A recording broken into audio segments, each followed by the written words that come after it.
అంబానీనగర్లో రెడ్డిబోయిన్ నిలయం అనే apartment flat number 102లో నివాసం ఉంటున్న ఆలస్యం వినయ్ కుమార్ లక్కీ డ్రాలో రూ. 500కే 30 లక్షల ఫ్లాట్లు అంటూ ప్రచారం చేస్తూ ప్రజలను తప్పుదోవ పట్టిస్తున్నారనే సమాచారంతో ఖమ్మం 1 టౌన్ ఎస్ఐ మౌలానా ఆలస్యం వినయ్ కుమార్ని అదుపులోకి తీసుకొని విచారించడం జరిగింది.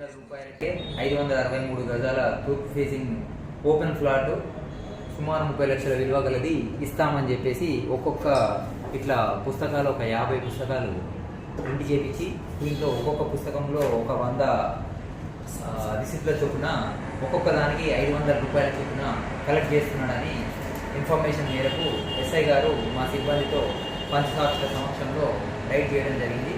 అతని వద్ద నుంచి 27 పుస్తకాలని 500 ఇట్లాంటి 533 రిసిప్ట్ ఇచ్చిన కాపీస్ని కూడా అతని దగ్గర నుంచి సీజ్ చేయడం, అతని ఫోన్ కూడా సీజ్ చేయడం జరిగింది. నిన్న అతని కన్ఫెషన్ మేరకు ఇతను ఇంకొక 13 మంది వ్యక్తులను ఇతను నియమించుకున్నాడు. ఇతను ఒక్కొక్క రిసిప్ట్కి ఇతనికి 500 రూపాయలు వస్తే దాంట్లో 50 రూపాయలు వాళ్ళ కమిషన్ వచ్చే విధంగా మాట్లాడుకొని అట్లాంటి 13 మంది వ్యక్తులకి మిగతా పుస్తకాలను కూడా ఆయన సప్లై చేయడం జరిగింది.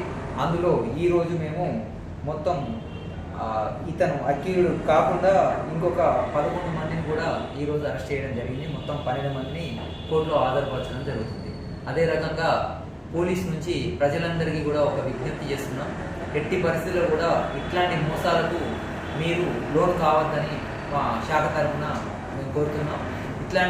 ఎవరైనా ఇట్లాంటి మోసాలు చేస్తున్నారు, ఇట్లాంటి లక్కీ డ్రా అనేసి ఇంకేదైనా రూపంలో ఏదైనా మోసం చేసే అవకాశం ఉంటే ఇమీడియట్గా డయల్ 100కి కాల్ చేయండి. లేకపోతే మీ లోకల్లో ఉన్న లోకల్ పోలీస్ స్టేషన్ కన్నా కాల్ చేసి తెలపగలరని కోరుచున్నాం. ఈ రైడ్ చేసిన మౌలానా ఎస్ఐ గారిని అండ్ సిబ్బందిని అందరినీ కూడా నేను అండ్ మా ACP Khammam town sir, CP sir కూడా అభినందించడం జరిగింది. Thank you very much.